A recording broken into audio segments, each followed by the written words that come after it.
یو بل بزرگ تیر شوی دی دا امام ابو حنیفه رحمت الله علیه شاگردو سلیمان ابن یسار نو لوی فقیه دی او د امام ابو حنیفه رحمت الله علیه شاگرد دی.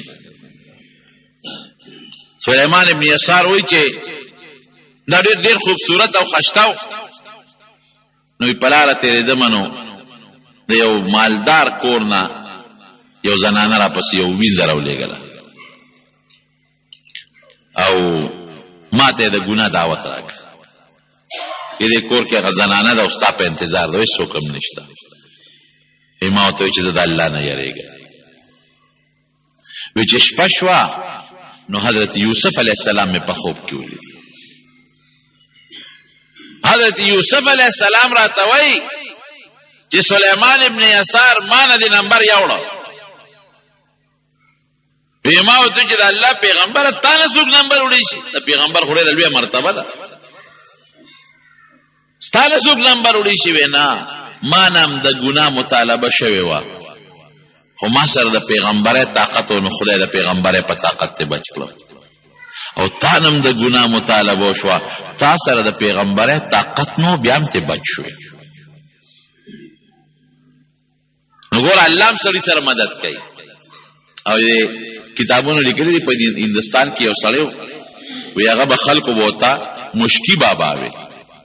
مشک دا مشک او عنبر د خاص قسمه خوشبویي ده. مشک په ټولو کې بهترینه خشته خوشبویي چې ده نه هغه مشک دی. نو هغه ته به خلکو مشکي بابا وي. د هغه د خولې نه او د لاسونو نه به د مشکو خوشبویي تله هر وخت. که مجلس کې بناستو که یو ځای بناستو که بل ځای بناستو داسې خوشبو به تېده که د مشکو.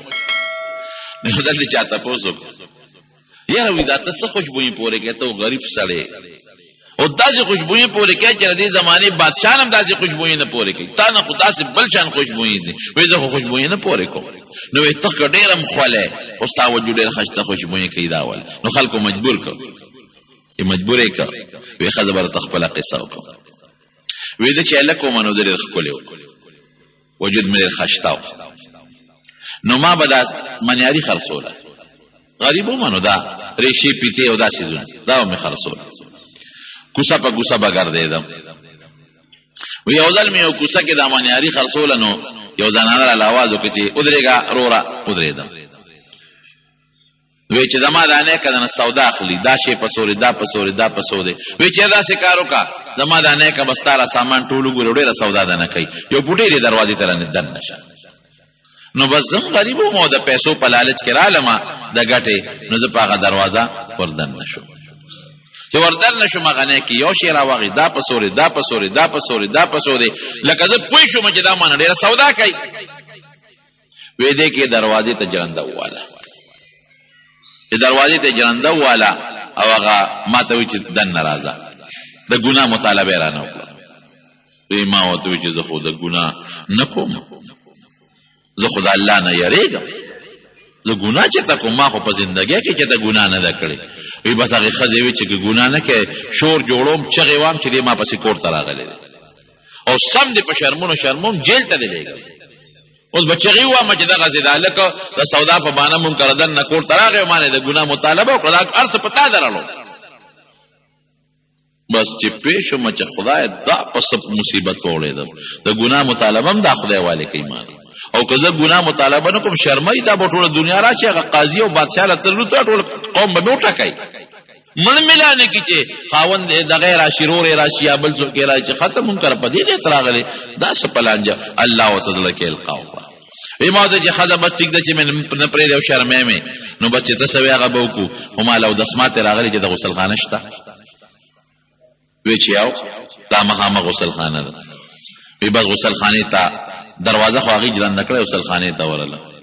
چې وردنه وتم وایي لوی اودسمات یې مې وکړو، امې راواغېست او په مخ مې مو مږه لوی اودسمات او په لاسونو مو مې مږه او ټول وجود باندې مې هغه خپل لوی اودسمات یې ومږه او ځان مې ښه ګنده او په جامو او په مخ او په سټ او سر او په لاسونو.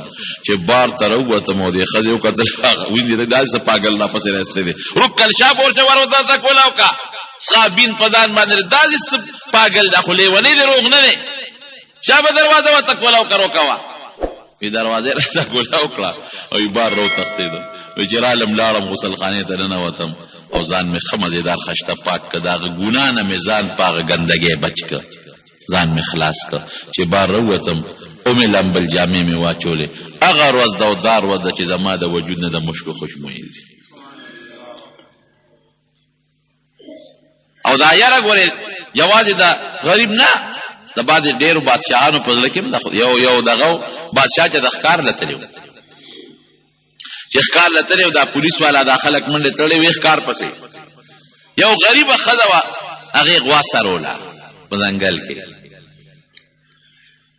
د بادشاه دا ښکاریان ورغلل چې ښکار یې ونه کړ نو د هغې غریبې ښځې هغه غوی یې راونیوله دې ډېرې چغې والې فریاد وکړي چې دا خو زما غوا ده زما غوا ده خو د غریبې ښځې خبره چېرته څوک مني هغه یې لاله کړه ذبح یې کړه غوښې ته یې ویستو بادشاه له دې غریبې چغې والې چې پیسې راکړې ده غوا زه نیک بخت پیسې غواړم اوس به درنه سلمان بادشاه وباسي پیسې غواړم شه به زه دا لاره نیغه ونیسم هغه غریبه لاړه هلته یو عالم هغه ته فریاد وکړو چې دغسې زما خو دغه د ټول زندګۍ د بچو دغه یو غوا وه هغو هغه ظالمانو ما ونیوه دوله پیسې زه به دې بچو له څه کوم دا خو ما سروړه د خپلو ماشومانو یتیمانانو بچو له هغه عالم ورته وایي درته چل ښیمه وګه کولی شي وایي دا بادشاه چې دی که نه دی غریب نه دی خبر دا د پولیس والا او د کارنده او دا کار خراب کړو او که هغه ته پته ولګېده نو هغه به دوی له سزا هم ورکړي بادشاه ته ووایه وی بادشاه ته زه کوم ځای رسېدی شم همدا خلک لار کې ولاړ دي ما بادشاه ته پرېږدي وایي داسې وکړه دا بادشاه به اوس کور ته ځي محل ته به ځي نو لار کې هغه پلانکي سیند باندې پول نه دی د هغه پول په هغه میانځ کې ورته ودرېږه چې دې سینګځي نو بس پول باندې خو راکوټې وي بس کلک د بادشاه د اسواګي ونیسه او ورته دا الو وایه د هغه په زړه کې د خدای یاره شته ډېره ښه بوډۍ لاړه په پول کې را روانه چې بادشاه سینګ راځي د هغه نه خو مخکې وروسته آسونه ډېر دي دې غریبې ځان یو طرف ته که خو چې د بادشاه اس روان و بس دې ورمنډه کړه هغې د واګونه کلک ونیو پولیس هم را منډې کړې خلکو هم را منډې کړې خو دې کلک نیولې د اس بادشاه و دې څه کوې بوډۍ پرېږده پرېږده پرېږده وایي زما د سره یو حق دې په دې پولي راکړې او که په پولیس ورات پې راکړې زما د سره یو حق که په دې پول راکړې هم ستا خوښه ده او که په دې نه راکړې واګې مې پرېښودې خو په پولیس ورات به دنه غواړم چې بادشاه د پولیس ورات نوم واغی پر پیدو شو لري لاس نه راټوپ کړي خپو کې وته لاس کې خو وای بوډه اله پولیس ورات باندې زما سره بسی چې زما تعالی درکم وی خستا دي خلکو معنا غواغشتل او زما یتیمانان ماشومان بچی دي دغه یو غوا مې وداغه بچو د پاره اغیله بسوکم اله اډر یو کدی سل غواګانې ورکه سل غواګانې دی لورکه بوډه راځه شوی پولیس ورات باندې خو باندې غواړ لکه چې دا تصور راغې چې زما به د الله سره ملاقات کیږي او دا یره راله نتیجه به شي فمن کان یرجو لقاء ربه فلیعمل عملا صالحا ولا یشرک بعبادة ربه احدا بیا به نیکي کې بیا به الله رضا کې کنه او بیا به داسې نیکي کې چې ریا به نه کې ولا یشرک دین ریا مراد